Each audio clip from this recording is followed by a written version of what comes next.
नमः परमहंसास्वादितचरणकमलचिन्मकरन्दाय भक्तजनमानसनिवासाय श्रीरामचन्द्राय यत्र यत्र रघुनाथकीर्तनं तत्र तत्र कृतमस्तकाञ्जलिं बाष्पवारि परिपूर्णलोचनं मारुतिं नमत राक्षसान्तकं सीतानाथसमारम्भां रामानन्दार्यमध्यमाम् अस्मदाचार्यपर्यन्तां वन्दे गुरुपरम्परां वन्दे गुरुपरम्परां सर्वेश्वर श्री रघुनाथो विजयते तराम। हम कारणत्वाधिकरण में चल रहे थे। कारणत्वाधिकरण में उपनिषदों के भिन्न भिन्न वाक्यों को प्रस्तुत करके सांख्यवादी ने यह बतलाने की चेष्टा की कि उपनिषद जगत की कारणता एक ही तत्व में नहीं कहते हैं, ब्रह्म तत्व में ही नहीं कहते हैं। कहीं सत को कारण बतलाया, कहीं असत को, कहीं आत्मा को, कहीं परमात्मा को, कहीं ब्रह्म को, कहीं अव्याकृत को, कहीं आकाश को, कहीं प्राण को। तो अव्याकृत का अर्थ प्रधान है, प्रधान में ही कारणता जगत की स्वीकार कर लेनी चाहिए, क्योंकि इसको हम भी मानते हैं और आप के उपनिषदों में भी एक उपनिषद इस तथ्य का, इस रहस्य का अनुमोदन कर रही है। इसका निराकरण किया गया कि जितनी भी उपनिषदें हैं उन सबके द्वारा ब्रह्म में ही जगत की कारणता बतलाई जा रही है। यतो वा इमानि भूतानि जायन्ते येन जातानि जीवन्ति यत् प्रयन्त्यभिसं विशन्ति तद् विजिज्ञासस्व तद् ब्रह्म। ये ब्रह्म का एक लक्षण किया गया। अब जहाँ जहाँ संपूर्ण चराचर जगत की उत्पत्ति, स्थिति, प्रलय जिस जिस तत्व में बतलाया जाएगा वह ब्रह्म तत्व ही है। चाहे उसे सत शब्द से कहा जाए, चाहे असत शब्द से, चाहे आत्मा शब्द से कहा जाए, चाहे ब्रह्म शब्द से कहा जाए, चाहे आकाश या प्राण शब्द से। आकाशस्तल्लिंगात् ये सूत्र आ चुका है। आकाश पद का अर्थ वेदांत में जगत की जो सृष्टि होती है, सृष्टि की कारणता आकाश में बतलाई गई, तो सृष्टि का कारण आकाश नहीं हो सकता है। जो भूताकाश है, पृथ्वी जल तेज वायु आकाश के मध्य में आने वाला जो आकाश है, यह आकाश संपूर्ण जगत का कारण नहीं बन सकता है, क्योंकि आकाश स्वयं उत्पन्न हुआ है। महत तत्व का कारण कैसे बनेगा? अहंकार का कारण कैसे बनेगा? इसलिए जगत कारणत्व रूप असाधारण धर्म केवल परमात्मा का है, ब्रह्म का है, भगवान का है। इसलिए आकाश शब्द से वहां किसको लिया गया? परमात्मा को। ये सब बातें पहले बतलाई जा चुकी हैं। प्राण से प्राण है या प्राण से प्राणम, प्राण का प्राण कहा गया। आकाश का अंतर्यामी, प्राण का अंतर्यामी, प्रकृति का अंतर्यामी, सबका अंतर्यामी परमात्मा को बतलाया गया है। इसलिए अव्याकृत आत्मा, प्राण, आकाश, ये शब्द किसको कहते हैं? ब्रह्म को कहते हैं। इसलिए ब्रह्म में जगत की कारणता सुनिश्चित है। इसमें कोई विगान नहीं है, विसंवाद नहीं है, परस्पर विरुद्धवाद नहीं है उपनिषदों का। अब एक शंका बहुत बड़ी आ रही है। कहते हैं कि असत को जगत का कारण कहा गया है। असद वा इदमग्र आसीत। सृष्टि के पहले असत था। अब आप बतलाइए, ब्रह्म में जगत की कारणता आप बतला रहे हैं, ठीक है। ब्रह्म के लिए क्या कहा आपने? सत्यम ज्ञानम अनंतम ब्रह्म। ब्रह्म को सत्य माना, त्रिकालाबाधित सत्ता ब्रह्म की आपने स्वीकार की। अनंत अविनाशी कहा, ज्ञानम ज्ञान स्वरूप कहा। तो जो त्रिकालाबाधित ब्रह्म है उसमें जगत की कारणता बतलाई गई। अब यहाँ असद एव सौम्य इदम अग्र आसीत, सृष्टि के पहले असत बतलाया गया। तो एक तो त्रिकालाबाधित सत्ता वाला है, एक असत है जिसकी कभी सत्ता ही नहीं है। तो असत से जगत की उत्पत्ति बतलाई गई। यह बात आपके ब्रह्म पक्ष में कैसे संगत हो सकती है, यह शंका उत्थित उठी। तर्हि असदादि शब्दानां कथं ब्रह्मण्यन्मय इत्यशंकायाम आह। कैसे असत शब्द है, ऐसे अव्याकृत शब्द है, इन शब्दों का ब्रह्म में सामंजस्य, ब्रह्म अर्थ में सामंजस्य कैसे होगा, इस बात को आप बतलाएं।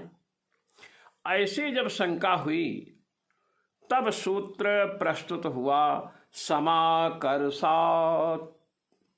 समाकर्षात् सूत्र प्रस्तुत हुआ है। ये समाकर्षात् जो सूत्र है प्रथम अध्याय के चतुर्थ पाद का 15वां सूत्र है। कहते हैं कि असदेव सौम्य इदमग्र आसीत। असद व इदमग्र आसीत, ये पहले चर्चा आई है।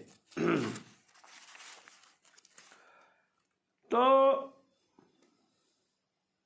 असद व इदमग्र आसीत, ये तैत्तिरीय उपनिषद, तैत्तिरीयोपनिषद के द्वितीय वल्ली का 7वां अनुवाक है।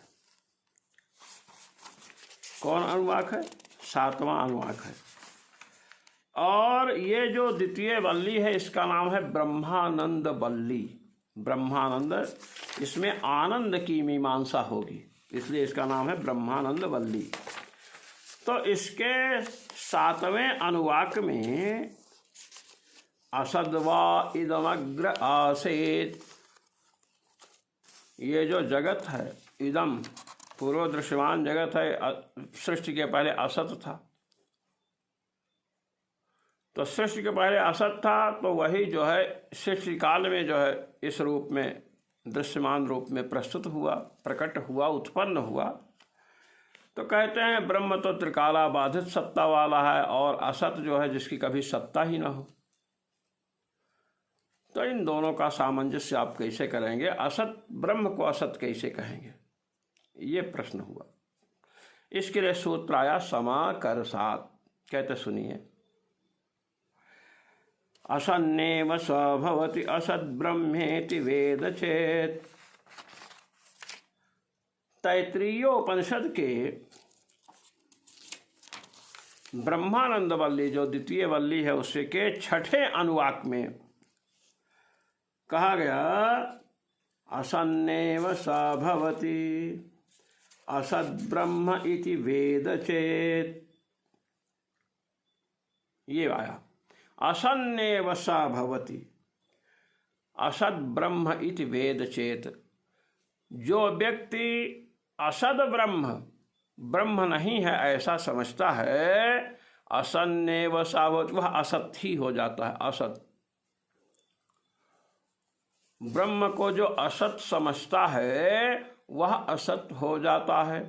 कहते अच्छा, कहते और अस्ति ब्रह्म इति चेद्वेद संतमेनं ततो विदुः।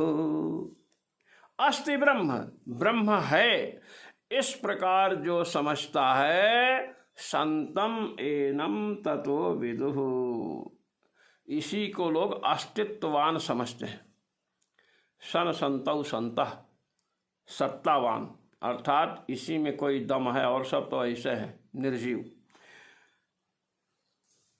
तो जो असत ब्रह्म है, आगे बताया ना, अस्ति ब्रह्म, असत माने नास्ति ब्रह्म, ब्रह्म नहीं है, अर्थात ब्रह्म असत है, सत नहीं है, इस प्रकार जो समझते हैं वे असत हो जाते हैं। और जो ब्रह्म अस्ति ब्रह्म, ब्रह्म है ऐसा समझते हैं, वे संतम एनम ततो विदुः, उन्हीं को लोग संतम माने सत्पुरुषम, सत्पुरुष समझते हैं। तो असत ब्रह्म इति वेद चेत असन्नेव सा भवति, असत ब्रह्म इति वेद चेत, ब्रह्म नहीं है, परमात्मा नहीं है, ऐसा जो समझते हैं वे क्या हो जाते हैं, असत। तो असतवाद की निंदा कर रहे हैं। असत इति असतवादम विनिंद्य, असतवाद की निंदा की गई। जो ब्रह्म को असत कहते हैं उनके वाद की, कथन की निंदा की गई। और निंदा करने के बाद अस्ति ब्रह्म इति चेद्वेद संतमेनं ततो विदुः, ब्रह्म है ऐसा जो समझते हैं उनको सत्पुरुष कहते हैं, सज्जन कहते हैं। तो इस प्रकार असदवाद का निराकरण किया गया और सदवाद की स्थापना की गई। ब्रह्म है, ब्रह्म सत, ये बात आई। तो असदवाद की निंदा करके असन्नेव सा भवति असद ब्रह्म, ब्रह्म असद, ब्रह्म नहीं है, ब्रह्म की सत्ता नहीं है, इस प्रकार असदवाद की निंदा करके वह असत हो जाता है। फिर सदवाद की स्थापना की गई। अस्ति ब्रह्म इति चेद्वेद संतमेनं ततो विदुः, ब्रह्म है अर्थात सदवाद की प्रशंसा की गई। अब सदवाद को जब अंगीकार किया गया असदवाद का निराकरण करके, इसके बाद आगे उसी अनुवाक में छठे अनुवाक में शोकामयत बहुस्याम प्रजायेय इति, शोकामयत, वह जो सद ब्रह्म है उसने अकामयत, सद ब्रह्म आ गया ना, अस्ति ब्रह्म इति वेद चेत संतमेनं ततो विदुः, अस्ति ब्रह्म, अब ब्रह्म का पहले आ गया तो शोकामयत, किसने कामना किया, ब्रह्म पदार्थ जो है उसी ने कामना किया, अनेक रूपों में हो जाऊं। तो कहते हैं इदम सर्वम असृजत, ये संपूर्ण जगत की रचना किया उसने। यदिदम किंचा, जो कुछ ये दिखाई पड़ रहा है, सुनाई पड़ रहा है, इन सब की रचना उस परमात्मा ने की। तत्सृष्ट्वा तदेवानुप्राविशत्, नाम रूपात्मक जगत की सृष्टि किया परमात्मा ने, और तदेवानुप्राविशत्, और उन वस्तुओं में प्रवेश भी किया। नोदतिष्ठत् तदा विराट, श्रीमद् भागवत महापुराण में इसकी पूर्णतया व्याख्या की गई है कि सबके प्रवेश होने के बाद भी जब तक परमात्मा ने प्रवेश नहीं किया तत्तद वस्तुओं में, तब तक शरीर कार्य करने में सक्षम नहीं हुआ। तदनुप्रविश्य सच्च त्यच्च अभवत्, उन वस्तुओं में प्रवेश करके सत और त्यत, मूर्त और अमूर्त रूप में हो गया। कुछ पदार्थ मूर्त होते हैं, कुछ पदार्थ अमूर्त होते हैं। कहते हैं तो यहां पर ब्रह्मानंद वल्ली के छठे अनुवाक से पहले असन्न्यो सा भवति असद ब्रह्म इति वेद चेत, असदवाद की निंदा की गई, उसका निराश किया गया। फिर अस्ति ब्रह्म इति वेद संतमेनं ततो विदुः, इस प्रकार ब्रह्म है, इस प्रकार जो जानता हो सज्जन है, इस प्रकार सद्वाद की प्रतिष्ठा की गई, ब्रह्म है। और प्रतिष्ठा जब सद्वाद की गई अर्थात सद्वाद को अंगीकार किया गया, असद्वाद का निराकरण करके, फिर कहते हैं सो कामयत बहुश्याम प्रजाय। उस परमात्मा ने संकल्प किया कि अनेक रूपों में हो जाऊं। अब इसके बाद इदम सर्वम असृजत, अपनी माया शक्ति के द्वारा भगवान ने इन जो चराचर दृश्यमान अदृश्यमान जगत है इसकी रचना किया। फिर सभी वस्तुओं के अंदर भगवान प्रविष्ट हुए और मूर्त और अमूर्त रूप में हो गए। संसार में जो वस्तुएं दिख रही हैं दो ही प्रकार की हैं, मूर्त हैं एक अमूर्त। कुछ अमूर्त, अधिकतर मूर्त हैं, अधिकतर कुछ अमूर्त हैं। आँखों से जो दिख रहा है इसको आप मूर्त समझ लीजिए, जिनकी कोई मूर्ति है वो मूर्त हैं, और अमूर्त जिनका कोई स्वरूप नहीं दिख रहा है, नहीं दिख रहे हैं, अमूर्त हैं। अब यहाँ पर असदवाद की निंदा करने के बाद सदवाद को अंगीकार करके जो सृष्टि कही गई कि उसने संकल्प किया अनेक रूपों में हो जाऊं, नाम रूपात्मक जगत की रचना किया, उनके अंदर प्रवेश हुआ, मूर्त और अमूर्त रूप में हो गया परमात्मा। तो इसमें यहाँ जो ब्रह्म की, यहाँ जगत की जो सृष्टि बताई गई, किससे बताई गई? असदवाद का तो निराकरण किया, सदवाद को अंगीकार करके सृष्टि की प्रक्रिया यहाँ वर्णित है। अर्थात सत जो ब्रह्म है, और ब्रह्म की पहले चर्चा ही है, अस्ति ब्रह्म, तो सत शब्द से सद्वाद अंगीकार किया, अर्थात ब्रह्म सत है, ब्रह्म को सत शब्द से कहा। सतो ब्रह्मणः सकाशादेव सृष्टि अभिहिता। कहते सत जो ब्रह्म है उसी के सानिध्य से, उसी के संकल्प से सृष्टि का कथन तैत्तिरीयोपनिषद के ब्रह्मानंद वल्ली के छठे अनुवाक में किया गया है। अब यहीं पर आगे आइए, अब सप्तम अनुवाक आइए। छठा अनुवाक जब पूर्ण होने लगा तब वहां पर कहा जाता है तदप्येष श्लोको भवति। हमने जो कहा है इस विषय में यह श्लोक है। अब श्लोक का आरंभ सप्तम अनुवाक से हो रहा है, सातवें अनुवाक से। क्या? असद्वा इदमग्र आसीत् ततो वै सदजायत तदात्मानं स्वयं अकुरुत तस्मात् तत्सुकृतमुच्यत इति। ये श्लोक। अब आप देखिए,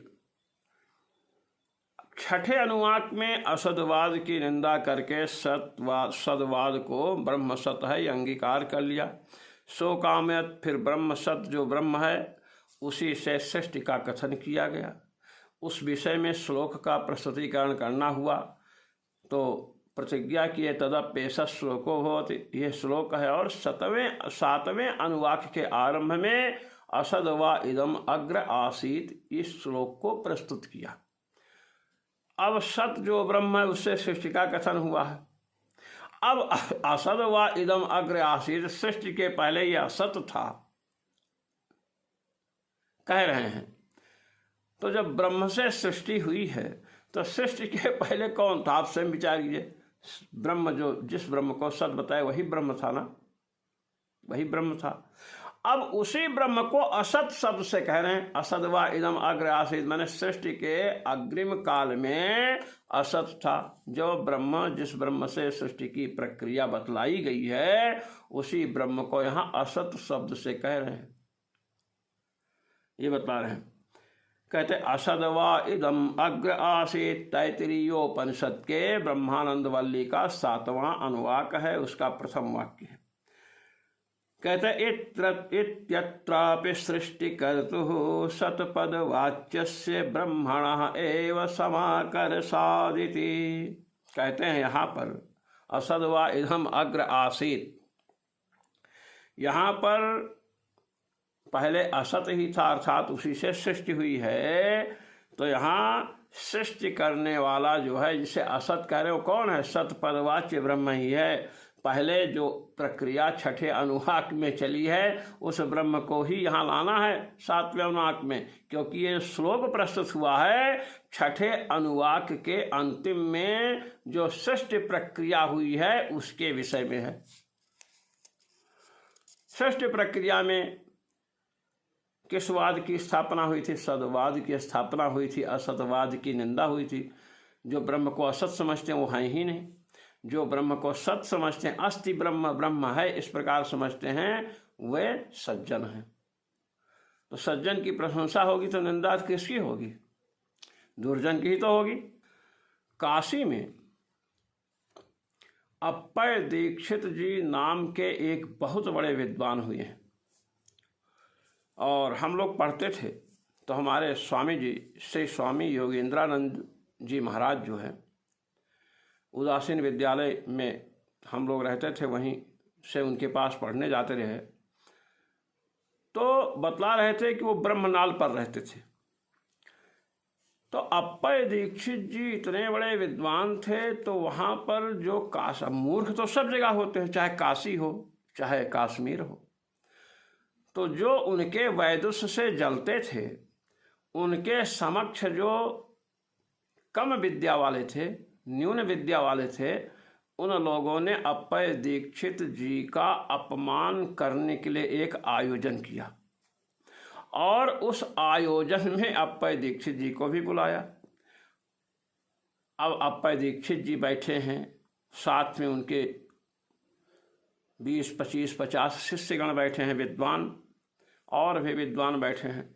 तो अप्पय दीक्षित जी का अपमान कैसे किया जाए, इसके लिए उन लोगों ने कहा कि देखो, इनके रहने पर सबसे पहले इनका सम्मान न करके किसी मूर्ख का सम्मान कर दिया जाए, जो दुष्ट हो और मूर्ख भी हो, शास्त्र संस्कार से शून्य और मूर्खता जिसमें हो, शास्त्र संस्कार शून्यत्व समानाधिकरण मूर्ख जिसमें हो। अब एक मूर्ख था, उसको पहले गए, माल्यार्पण किए, सालवाल भेंट किए। तो अप्पय दीक्षित जी महाराज के शिष्यों ने कहा, गुरुदेव, गुरु जी, आपके रहते इस मूर्ख का सम्मान करके ये लोग आपका अपमान कर रहे हैं। अब आप किस तरफ आ रहे हैं सम्मान करने? इससे बड़ा अपमान क्या हो सकता है? तो अप्पय दीक्षित जी ने हंसते हुए कहा कि ये मेरा अपमान नहीं है, यही प्रक्रिया है सम्मान की। कैसे? कह देखिए, दुर्जनम प्रथमम वंदे, दुर्जनम प्रथमम वंदे, सज्जनम तदनंतरम, मुख प्रक्षालनात् पूर्वम, गुद प्रक्षालनम यथा। कहते हैं कि हे शिष्यों, दुर्जनम प्रथमम वंदे सज्जनम तदनंतरम, पहले दुर्जन की ही वंदना करनी चाहिए और उसके बाद सज्जनों की वंदना करनी चाहिए। शिष्यों ने कहा, गुरुदेव ऐसा कैसे? पहले सज्जनों की वंदना होनी चाहिए, बाद में दुर्जनों की। दुर्जनों की तो होनी ही नहीं चाहिए। कहे नहीं नहीं, पहले दुर्जनों की वंदना, उसके बाद सज्जनों की वंदना। कैसे गुरुजी? प्रमाण दीजिए। कहे प्रमाण हम ऐसा देंगे जो आप मान लोगे। जब आप शौच करने के लिए जाते हो शौचालय में या किसी खेत में जाते हैं, तो शौच करने के बाद पहले मलद्वार का प्रक्षालन करते हैं, गुदा धोते हैं, कि पहले कुल्ला शुरू कर देते? ये बताओ। शिष्यों ने कहा कि गुरुदेव, जब शौच जाएंगे, शौच जाने के बाद क्या करते हैं? पहले तो मलद्वार को धोते हैं, नीचे धोते हैं, नीचे प्रक्षालन करते हैं, और उसके बाद आते हैं तो बाद में कुल्ला उल्ला करते हैं हाथ धो करके। कहे तो क्यों? गुदा द्वार से मुख द्वार जो है, जिससे भोजन करते हो, ये निकृष्ट है क्या? कहे नहीं, निकृष्ट तो नहीं गुरुदेव। कहे तो पहले वहाँ उसको धोए, मलद्वार को आपने धोया, तो क्या मुख द्वार जो भोजन करने का मार्ग है, इससे वो श्रेष्ठ हो गया? कहे नहीं गुरुजी, श्रेष्ठ तो नहीं हुआ। कहे वही दुर्जनम प्रथमं वंदे सज्जनम तदनंतरम मुख प्रक्षालनात् पूर्वम गुद प्रक्षालनम यथा। जैसे गुदा का प्रक्षालन, मुख के प्रक्षालन, मुख धोने के पहले गुदा धोई जाती है, इससे गुदा श्रेष्ठ नहीं हो गई मुख से, ऐसे ही हम जैसे सज्जनों से पूर्व इस दुर्जन की यही पूजा कर दिए, ये श्रेष्ठ नहीं हो गया। तो देखिए चर्चा यहाँ चल रही है कि छठे अनुवाक ब्रह्मानंद वल्ली, तैत्तिरीय उपनिषद के ब्रह्मानंद वल्ली में जो छठा अनुवाक है उसमें असदवाद की निंदा की गई और सदवाद को अंगीकार किया गया। अस्ति ब्रह्म इति वेद चेत संतमेनम ततो विदु। ब्रह्म है ऐसा जो समझते हैं उन्हें सत्पुरुष कहते हैं, सज्जन कहते हैं। अब आप देखिए कि जो सृष्टि प्रक्रिया की गई, कही गई वहां कि उसने संकल्प किया अनेक रूपों में हो जाऊं, तो अब आप विचार कीजिए कि ब्रह्म ने संकल्प किया, फिर उसी के विषय में तदपि ऐसा श्लोको भवति, इस विषय में एक श्लोक है। अब श्लोक का कथन, श्लोक है ये तो कहा, अब उसका वर्णन 7वें अनुवाक में कर रहे हैं। असदवा इदमग्र आसीत। अग्र माने सृष्टि के अग्रिम काल में, सृष्टि के पूर्व काल में जिस समय प्रलयावस्था थी उस समय असत था। कारण पूर्व में होता है, कार्य उसके बाद में होता है। तो पूर्व में कार्य जो जगत है उसकी सृष्टि किससे बतलाया? ब्रह्म से बतलाया और उसे सत कहा। अब उसी का वर्णन जब करना हुआ श्लोक से, तो 7वें अनुवाक में उसी को असत शब्द से कह दिया। तो है तो ब्रह्म, ब्रह्म को ही असत शब्द से यहाँ कह रहे हैं, वही बतला रहे हैं कि असदवा इदमग्र आसेद इत्यत्रापि सृष्टिकर्तुः सतपदवाच्यस्य ब्रह्मणः एव समाकर्षात्। यहाँ भी ब्रह्म का ही समाकर्षण है। ऊपर से ब्रह्म को लाओ। जहाँ व्याकरण होता है, व्याकरण जो व्याकरण पढ़े हैं, लघु सिद्धांत कौमुदी का भी जिन्होंने अध्ययन किया है, तो आरंभ में जब 14 सूत्र आते हैं, आई उड़लिक एवं आई औ छय वरट लण यम गणनम झवय घड़दस जब गड़दस खप चटत चटता वो कपय ससतर हाल, जब ये 14 सूत्र आए तो वहाँ पर इदिमाहे स्वराणि सूत्राणि इत्यादि कहा करके कहते हैं सूत्रे स्वदृष्टम पदम सूत्रांतराद अनुवर्तनीयम सर्वत्र। सूत्रों में जो पद न दिखाई पड़े उन्हें दूसरे सूत्रों से अनुवर्तन कर लेना चाहिए, उनमें दूसरे सूत्रों से उन पदों का अनुवर्तन कर लेना चाहिए। जैसे देखिए हलंत्यम सूत्र आया। अब हलंत्यम सूत्र में हल है और अंत्यम है, दो ही पद हैं। जब वृत्तिकार ने वृत्ति लिखी तो कहते उपदेशेन्त्यम हल इति स्यात्, उपदेशे अंत्यम हल इत स्यात्, उपदेशे अंत्यम हल इत स्यात्। अब हलंत्यम में उपदेशे नहीं है, उपदेशे नहीं है और इत नहीं है, स्यात् खैर क्रिया है, इसका अध्याहार कर लिया। कहते हैं तो सूत्रे सदृष्टम पदम हलंत्यम, जैसे सूत्रों में जो पद नहीं दिखाई पड़ रहा, जैसे अर्थ में आपने उपदेशे लिया, इत लिया, ये नहीं दिखाई पड़ रहा है। कहते सूत्रांतराद अनुवर्तनीयम सर्वत्र, वो जो पद नहीं दिखाई पड़ रहा है अर्थ को सुव्यवस्थित करने के लिए दूसरे सूत्रों से उनका अनुवर्तन कर लेना चाहिए। ऊपर है तो नीचे ले लीजिए, ऊपर से नीचे आ जाएगा, और अगर नीचे है तो नीचे से तो ऊपर खींचना पड़ेगा।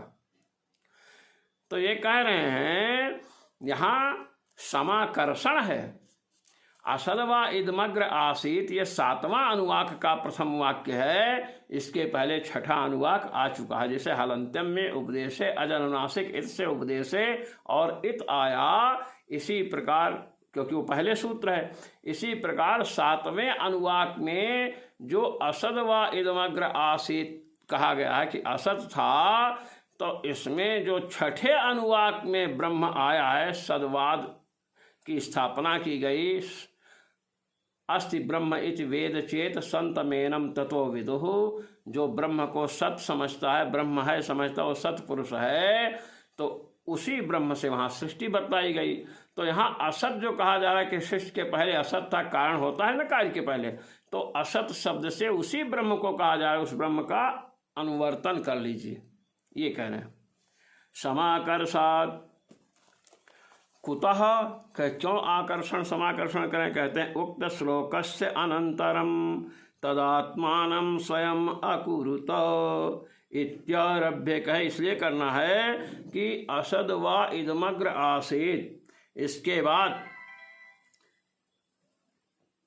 तदात्मानं स्वयं अकुरुत, उसने अपने आप को स्वयं जगत के रूप में परिणत किया। यहाँ से आरंभ करके सैसानंदस्य मीमांसा भवति, आनंद की मीमांसा, इसलिए इसको ब्रह्मानंद वल्ली कहते हैं, आनंद वल्ली। तो देखिए आनंद की मीमांसा गई हुई, तो द्वितीय वल्ली जो ब्रह्मानंद वल्ली है, आनंद वल्ली, इसके 8वें अनुवाक में इत्युत्तरस्थेन परमात्मा परानंद शब्देन सत एव समाकर्षात्। कहते आगे चल करके, यहाँ पर जब आगे चलेंगे तो जो आनंद की मीमांसा हुई है कि मनुष्य का आनंद क्या है, और मनुष्य के मानुष आनंद से अधिक 100 गुना जो है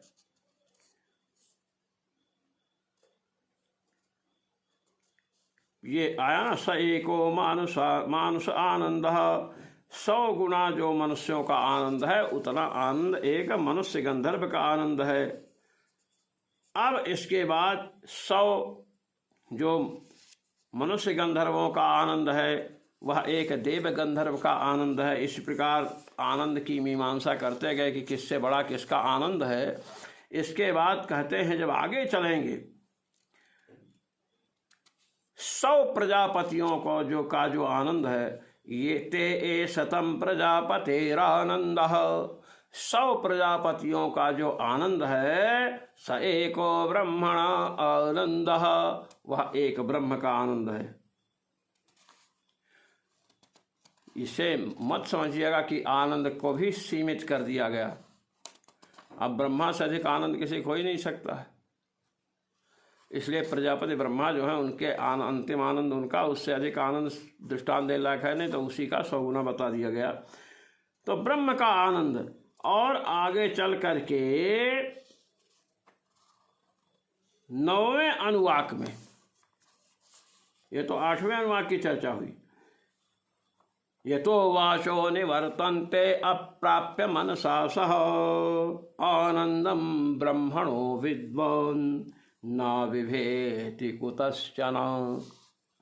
जहाँ से वाणी लौट आती है, मन जो है जिसे प्राप्त नहीं कर सकता, अशुद्ध मन, ऐसे ब्रह्म के आनंद को जानने वाला कहीं भयभीत नहीं होता है। तो ब्रह्म के आनंद की चर्चा है, तो यहाँ असद व इदमग्र आसीत से जो सत ब्रह्म बतलाया गया है, पीछे से आकर्षण करो, नीचे से आकर्षण करो और ऊपर से अनुवर्तन करो, यही कह रहे समाकर्षात्। उत्तरस्थेन परमात्म परानंद शब्देन सतः एव समाकर्षात्, जो उत्तर में वस्तुतः अनुवर्तन और आकर्षण, अनुवर्तन और अनुकर्षण, लौह कौमुदी में, सिद्धांत कौमुदी में, अष्टाध्यायी में जो सूत्र हैं, अगर ऊपर से अनुवृत्ति लानी है उनके पहले के सूत्रों से, तो उसको अनुवृत्ति कहेंगे, और नीचे के सूत्र से अगर उनमें लाना है तो उसको अनुकर्षण कहेंगे, अनुकर्षणीयम, नीचे से खींचो। यहाँ समाकर्षात है, तो उत्तर में असद व इदमग्र आसीत, इसके बाद जो चर्चा आई है अष्टम अनुवाक में, नवम अनुवाक में, तो अष्टम अनुवाक में आनंद की मीमांसा आरंभ हो गई है, और अष्टम अनुवाक में ही भीषास्माद वातः पवते भीखोदेति सूर्यः भीखस्मादग्निश्चेन्द्रश्च मृत्युर्धावति पंचमः।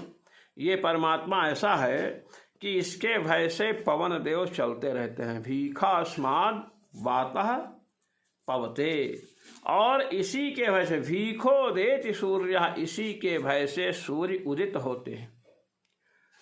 और इसी परमात्मा के भय से अग्नि इंद्र समय पर अपना कार्य करते हैं।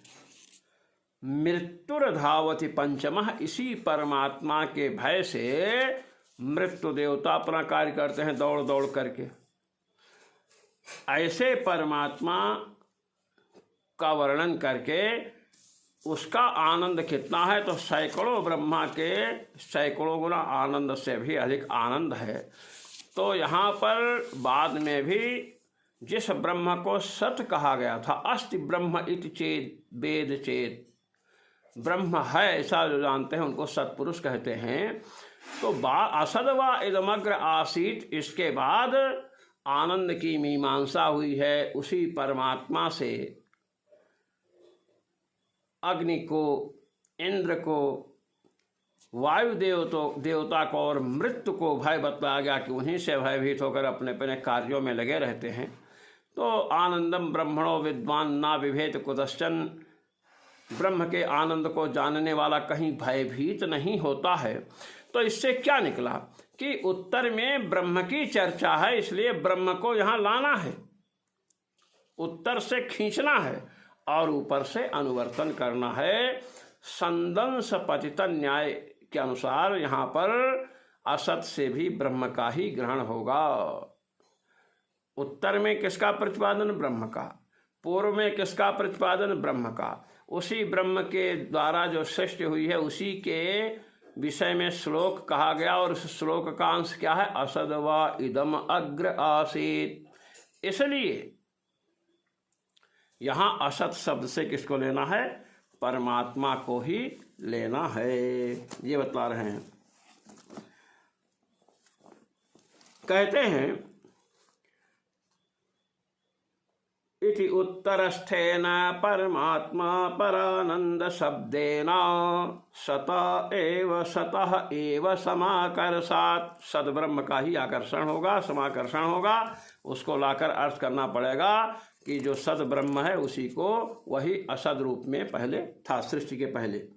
तथा च पूर्वोत्तर परमात्म पर वाक्यानाम मध्ये पतितस्य असदवा इदमग्र आसीद इति श्लोकस्य संदंसन्यायेन परमात्मा परत्वम उपपद्यते। कहते इसलिए पूर्वोत्तर वाक्यों के मध्य में कौन वाक्य आया? असदवा इदम अग्र आसीत। संदस कहते षड़सी को, षड़सी से पकड़ते हैं ना, तो कहते हैं पूर्व का वाक्य छठे अनुवाक में, आनंदवल्ली के छठे अनुवाक में कौन है? ब्रह्म का वर्णन है। अस्ति ब्रह्म इति वेद चेत संतमेनम ततो विदुः। अस्ति ब्रह्म इति चेत वेद, ब्रह्म है ऐसा जो समझते हो सज्जन हैं। तो और उसके बाद सृष्टि का वर्णन आया। तो अब ऊपर की सड़सी का ऊपर होता ना, और नीचे बीच में असदवाइदमग्र आसी, जैसे बीच में कोई वस्तु पकड़े ऐसे सड़सी से। अब सड़सी यहाँ नहीं पकड़ कर दिखाते, अब समझ लो सड़सी ऐसे पकड़ते उठाते ना बटुली उटुली। तो ऊपर का वाक्य है सो कामयत बहुश्याम प्रजाए अस्ति ब्रह्म इति चेद वेद, ब्रह्म है, तो ये ऊपर का हो गया। और नीचे का है आनंदम ब्रह्मणो विद्वान, आनंदवल्ली, आनंद की मीमांसा। ब्रह्म नीचे भी ब्रह्म, ऊपर भी ब्रह्म, तो उससे पकड़ेंगे बीच वाला तो कौन है? ब्रह्म ही है। अब ये मत समझ लीजिए कि सड़से पकड़े तो बीच वाली भी सड़सी होगी, नहीं, बीच वाली बटुली इत्यादि कुछ होगी। तो यहाँ ये बतला रहे हैं कि परमात्मा परक ही ये वाक्य है। ऊपर भी परमात्मा का वर्णन, बाद में भी परमात्मा का वर्णन, जिससे सृष्टि हुई है। इस पहले परमात्मा से सृष्टि बतलाई गई, अब उसके बाद प्रलयावस्था में असत बतलाया गया, वह परमात्मा असत था। कहते हैं ये क्यों बतलाया गया असत? कहते असत क्यों कहा गया, सीधे ब्रह्म कह देते, कहते हैं क्यों कहा गया इसको हम बतला रहे हैं। अयम भाव, कह भाव में बतला रहा हूं ना, सुनिए। प्रलय दशायाम परब्रह्मण लीनानाम अव्यक्तादीनाम नाम रूप विभागा भावेना, कह प्रलय दशा में परब्रह्म परमात्मा जो भगवान हैं, सच्चिदानंद घन श्री राम हैं, उनमें लीन थे सब कुछ को। और अव्यक्त आदि पृथ्वी जल में, जल अग्नि में, अग्नि वायु में, वायु आकाश में लीन होने की प्रक्रिया है। और अंत में प्रकृति, प्रकृति कहाँ लीन हो गई, परमात्मा में। तो अव्यक्त आदि नाम अव्यक्त है, पृथ्वी पर्यंत सब तो लीन ही हो गए हैं, क्रमशः परमात्मा में लीन हुए। नाम रूप विभागा भावेन, अब जब प्रकृति भी लीन हो गई परमात्मा में, तो नाम रूपात्मक जगत जो है, जो सृष्टि काल में नाम रूप का विभाग है, अभी नाम देवदत्त है, रूप उसका एक है। अब ये प्रलय दशा में तो नहीं, जब लीन हो गई, तो वही बता रहे नाम रूप विभागा भावेन, उस समय ना तो कोई नाम है और ना कोई रूप है, प्रकृति परमात्मा में लीन हो चुकी है। तत्संबंधितया, ऐसी प्रकृति से संबद्ध जिस प्रकृति का ना कोई नाम है ना कोई रूप है। प्रकृति से जब महत तत्व उत्पन्न होगा, जब प्रकृति सृष्टि होगी, सृष्टि परमात्मा की इच्छा अनुसार जब सृष्टि करने के लिए प्रकृति होगी, परमात्मा की कृपा से। नैयायिकों का परमाणु है, परमाणु चेतन नहीं है, जड़ है, तो परमाणु में संयोग कैसे होगा। ये 2 उंगली है, इसको आप संयोग, ये उंगली है, अब हम चेतन हैं, संकल्प किया तो ये उंगली चलाए, जुड़ गई।